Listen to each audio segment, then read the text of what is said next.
Nonita ji, welcome to our channel. Tell us about life after golf. How what is keeping you busy nowadays? So I'm actually still very actively working in the golf space. I'm a full-time coach at the Delhi Golf Club. I work a 6-day week. I've trained any number of young players, juniors, professional golfers who've gone on to win laurels for the country, represent the country. So that's something that continues. That's my main work. So I'm still very, very closely associated with the club as well as with what's going on in golf in India. I'm also the Vice President of the Women's Golf Association of India.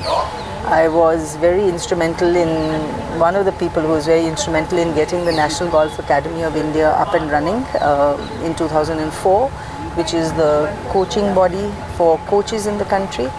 I served as a staff member for very many years and then stepped off just 2 years ago, really to make way for some of the other youngsters to take over and grow in the game. So yeah, I mean, I've been very involved with the sport, and I hope have been able to contribute and give something back to the sport for everything that it's given me over the years. And how different it is golf when you started playing.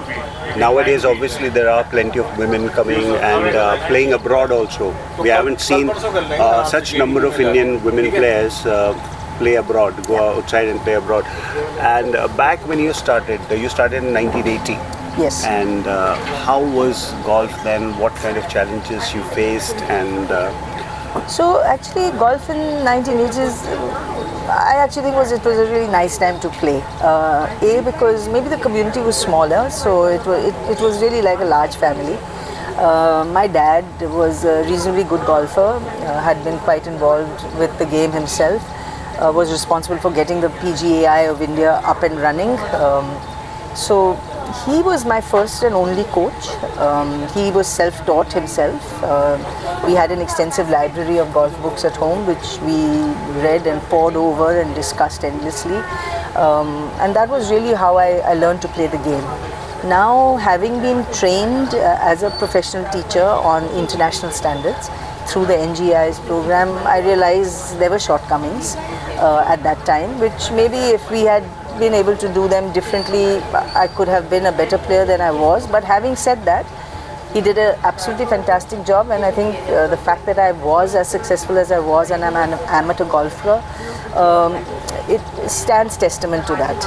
I won more than 80 domestic events, and I have also had the honor of winning 6 international amateur championships. So I won Hong Kong, I won Thailand, Singapore, Malaysia, of course Sri Lanka, Bangladesh, Pakistan, India 6 times. So, you know, it wasn't a mean achievement in those days. I was, I'd probably say, the first Indian woman golfer who had achieved success in both India and abroad.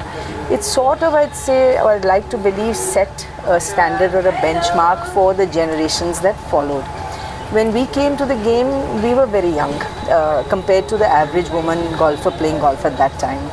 And we were, I'd say, about 10 or 12 ladies across the country in the age group of probably 18 to 26 that somehow started playing golf at that stage.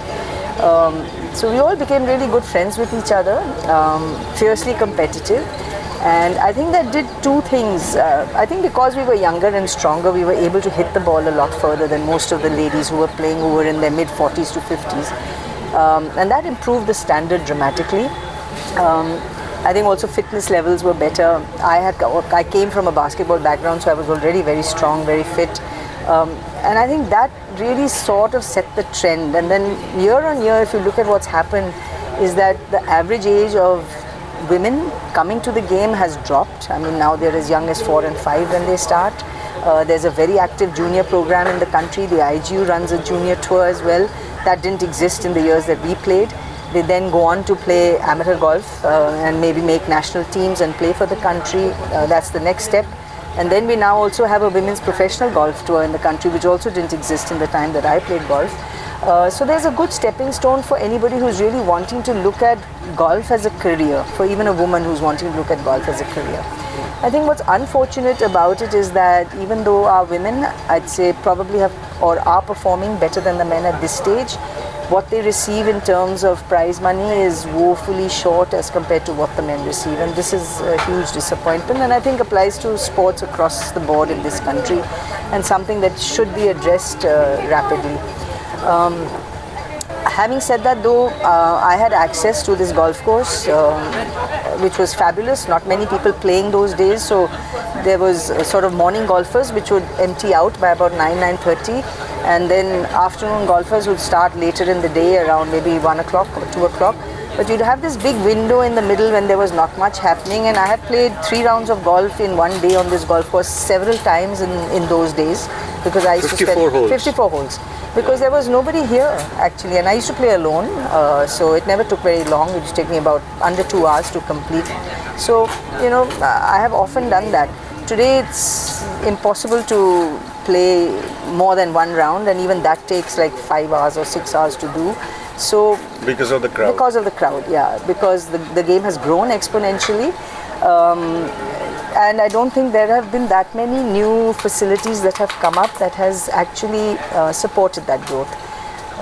In most, if you look at countries that have successful golf programs globally, countries like Australia, America, Great Britain, there are a huge number of access to public facilities that are very affordable, very cheap, and help to broad base the game, because golf is a little bit expensive in terms of its equipment is costly, and if you have private clubs, which has been the trend really a little bit, they tend to be a little bit more expensive, whereas public facilities are pay and play facilities, anybody can go, usually maybe not in as good condition, but having said that, there are some, the RNA St Andrews is a public facility, and it's widely recognized as one of the top golf courses in the world. So, you know, India needs to do something about trying to, space obviously I understand is a big constraint.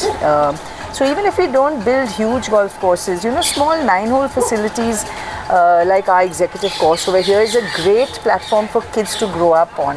And a really good standalone driving range, for example, which is coming up. You know, we have more and more of these facilities that are coming up in the NCR region for sure. I think that goes a long way in giving kids the opportunity to be able to get out and play. You know, which is really important, because you can't spend your whole life on a driving range just hitting balls. At some point you've got to be able to play the game, and there's a whole amount of learning that happens when you get onto a golf course and play that cannot be done on a driving range, because you experience different types of lies, grasses, weather conditions, all sorts of things that make a difference. So basically you're saying that although equipment and coaches have increased, but golfing facilities, courses, space to play, that is woefully short. And how about these courses like in Greater Noida and Gurgaon and all these? So they're fabulous golf courses, but again, you know, ITC is a private course, DLF's a private course, JP Greens is a private course, Wishdown private course. So they're all private courses, quite expensive, members only. Kutub came up as a public sort of course, DDA course, and it's been hugely popular. There's one in Bhalaswa also. Now there's one in Bhalaswa, and they're opening one in Dwarka as well, which is good, but that's only 3 in the country. You know, there are only 3 in the country. There are no public courses anywhere. Nowhere else in the country. So that's, and you know, golf has boomed in the south. For example, Bangalore has become a huge center now. There are a lot of very good players coming out of Bangalore, but there's not a single public facility there. Even the driving ranges that have come up, I mean, I was at Skyline over the weekend for a course, and they have a fabulous practice facility, but it's privately owned. It's not hugely expensive, but it is privately owned. So basically you need to be privileged, or you need to be moneyed or well off to play golf. Yes and no. Yes and no. Still, I mean, because of the lack of facilities. Yes and no, because having said that, yes, I mean, obviously access becomes a challenge, but I mean, if unless you are an army kid. Well, that of course, because they own the maximum number of golf courses in the country, but it's reserved only for army personnel and civilians aren't allowed. So that's a bit of a bummer. And unfortunately, the other aspect is, and I mean, but our club, for example, if I were to speak about DGC, some of our top players that have come out through the professional ranks, you know, guys like Ashok Kumar, you look at Rashid Khan, or you look at Shubham Jaglan, they're all kids that have come from underprivileged positions in society. The children of caddies at the club. I have a young boy by the name of Deepak Yadav, whom I coach right now, who's amongst the top ranked amateurs in the country. No, that is what I'm saying, because they are children of caddies, but they had access to course, but there are people who... But not all courses allow their caddies kids to play. DGC is quite special in that way, in that it has a program in which it actually encourages these kids to play, and it makes it inclusive for them to play. Right. So DGC, if you look historically at it, is one of the clubs that has produced a very large number of very good players from those backgrounds. It's staff and caddy children really, because they have always allowed them access. And not only that, we have a Camp for Excellence program that runs in the club, to which these kids are also included. It's merit based, and if these kids qualify on merit, they are very much part of that program and given all the facilities that any other kid would get. So there's, you know, in that sense, it's a fantastic thing that the club does.